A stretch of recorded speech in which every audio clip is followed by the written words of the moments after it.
విద్యార్థుల సమస్యలను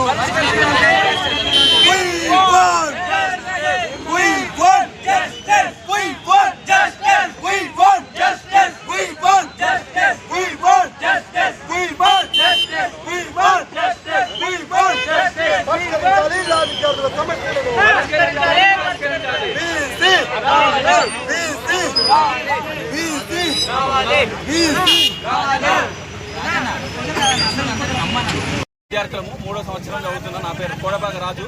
ఇక్కడ గత వారం రోజుల నుంచి కర్రీ సరిగా ఉండట్లేదు, రైస్ సరిగా ఉండట్లేదు, ఉప్పు ఎక్కువ అవుతుంది. At the same time hygienic అసలు ఉండట్లేదు. వర్కర్స్ ఎప్పుడు టైం రావట్లేదు. కొంతమంది తాగి మరీ వంట చేసి చాలా అభాగ్య పాలు చేస్తూ అసలు సిసలైన భోజనం పెట్టకుండా నాసి రకమైనటువంటి బియ్యాన్ని వాడుతూ ఎంత మాత్రం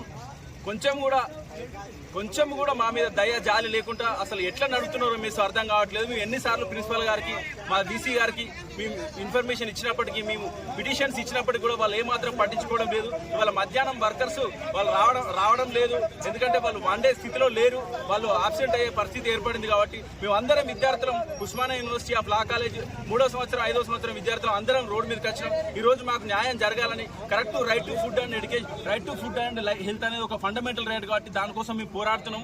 దయచేసి ప్రతి ఒక్కరు మాకు సహకరించాలని, మా సమస్యలు మీ వెంటనే వీసీ గారికి, vice chancellor of Osmania university, అదేవిధంగా Osmania university law college principal గారికి మేము మన్నవిస్తున్నాం.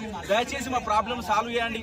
సమస్యలు ఏవైతే హాస్టల్లో ఉన్నాయో, మెస్సులో ఉన్నాయో వాటన్నిటి నుంచి నాసి రకమైనటువంటి బియ్యాన్ని కానీ, నాసి రకమైనటువంటి వంటలు కానీ, కూరగాయలు కానీ వాటన్నిటిని తీసివేసి చక్కటి భోజనాలు అందించాల్సిన బాధ్యత వాళ్ళకు ఉందని మేము 100% నమ్ముతున్నాం. ఇది జరుగుతుందని భావిస్తున్నాం.